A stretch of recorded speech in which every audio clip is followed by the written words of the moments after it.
साथियों, आजादी के अमृत काल में वाटर सिक्योरिटी, जल सुरक्षा भारत की प्रगति के सामने चुनौती न बने, इसके लिए बीते 8 वर्षों से जल सुरक्षा पर विशेष बल दिया गया है।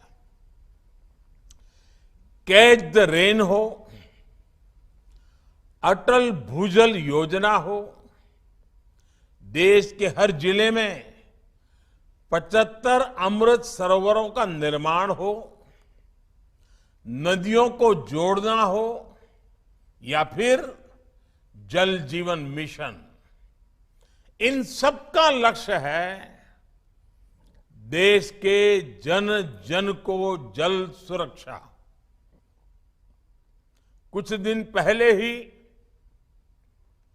एक खबर आई है कि भारत में अब रामसर साइट्स यानी वेटलैंड्स की संख्या भी बढ़कर 75 हो गई है।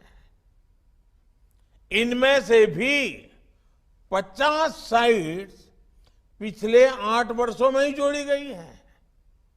यानी वाटर सिक्योरिटी के लिए भारत चौतरफा प्रयास कर रहा है और इसके हर दिशा में नतीजे भी मिल रहे हैं।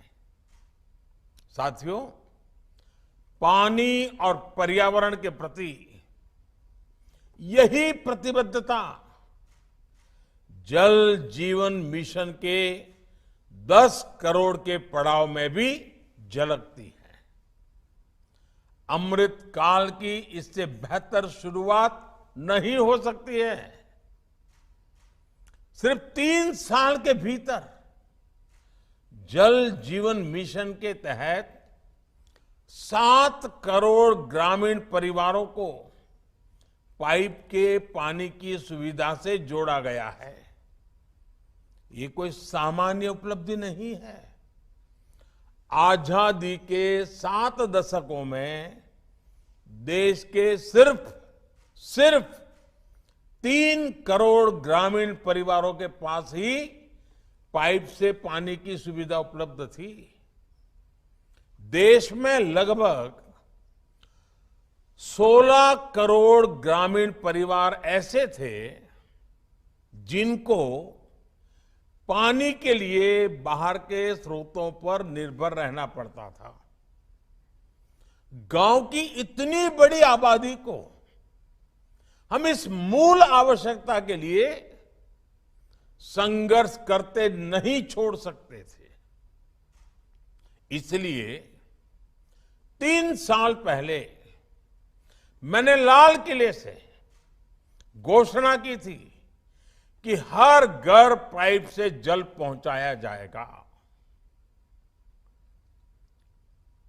नई सरकार बनने के बाद हमने जल शक्ति अलग मंत्रालय बना दिया। इस अभियान पर 3,60,000 करोड़ रुपए खर्च किए जा रहे हैं। 3,60,000 करोड़ रुपए 100 साल की सबसे बड़ी महामारी की वजह से जो रुकावटें आई, उसके बावजूद इस अभियान की गति कम नहीं पड़ी।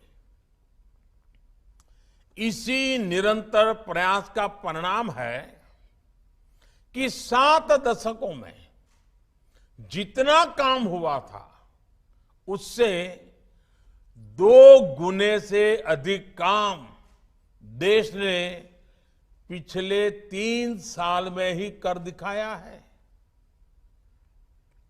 ये उसी मानव केंद्रित विकास का उदाहरण है जिसकी बात मैंने इस बार लाल किले से की है। हर घर जल जब पहुंचता है तो सबसे अधिक लाभ हमारी बहनों को होता है, भावी पीढ़ी को होता है। कुपोषण के विरुद्ध हमारी लड़ाई मजबूत होती है। पानी से जुड़ी हर समस्या की सबसे अधिक भुक्तभोगी हमारी माताएं बहनें होती हैं। इसलिए इस मिशन के केंद्र में भी हमारी बहन बेटियां ही है। जिन घरों में शुद्ध पेयजल पहुंचा है, वहां अब बहनों का समय बच रहा है। परिवार के बच्चों को दूषित जल की वजह से होने वाली बीमारियां भी कम हो रही है।